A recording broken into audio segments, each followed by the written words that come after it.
মানুষ হিংসা না করে বুদ্ধি খাটালে মানুষ জিতে যায়। দুইটা অপরাধী এক রাজার দরবারে আসছে, দুইজনারই ফাঁসির ঘোষণা হয়ে গেছে। তাদের যে অপরাধ, এতে ফাঁসি না হলে আর কোনো উপায় নেই। এখন ফাঁসির যখন ঘোষণা হয়েছে, রাজা ডেকে তাকে বলছে যে প্রত্যেকটা মৃত্যুদণ্ডপ্রাপ্ত আসামির শেষ একটা ইচ্ছা, যদি সেটা সামঞ্জস্যশীল হয় তাহলে মেনে নেওয়া হবে।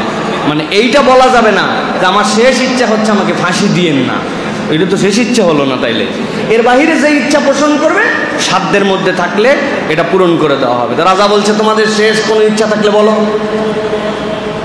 একজন মাথা কাটায় বলছে, সেই সময় খুব গরমের দিন, বলছে রাজা মশাই আমার কোনো ইচ্ছা নাই তেমন, তবে আমার একটা ইচ্ছা যে আমি যখন মারা যাওয়ার আগে এক গ্লাস খেজুরের রস খাইয়ে মরতে চাই। রাজা চিন্তা করছে আগামীকালকের ফাঁসি, আর এটা চৈত্র মাস, 6 মাস বাকি আছে খেজুরের রস আসার, আর ব্যাককল কি বেকায়দা করে বলছে খেজুরের রস কই পাওয়া যাবে। এখন রাজার কথার তো বেমুখ করা যাবে না।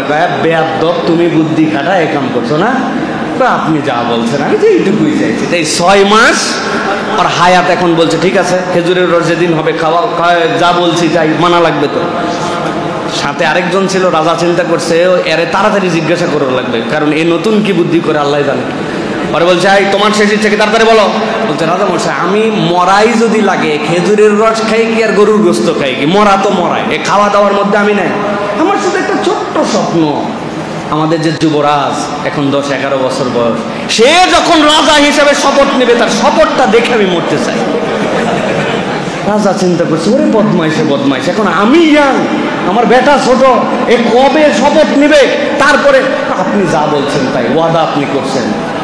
তো এইটা একটা গল্প, কিন্তু আপনি একটু খেয়াল করে দেখেন, আপনি ঈর্ষা করেন নাই, আপনি হিংসা করেন না, আপনি একটু বুদ্ধি খাটাইছেন।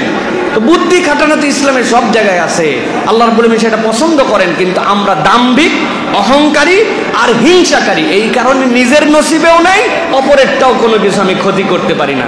এই হচ্ছে আমাদের বাস্তবতা। এই জন্য আল্লাহ বলতেছেন দাম্ভিক, অহংকারী, তার লেয়ারগুলো আমি বলে দিলাম, এইগুলার থেকে তুমি একটু বিমুক্ত হও, তুমি জান্নাতের ট্র্যাকে উঠে যাবে। সুবহানাল্লাহ।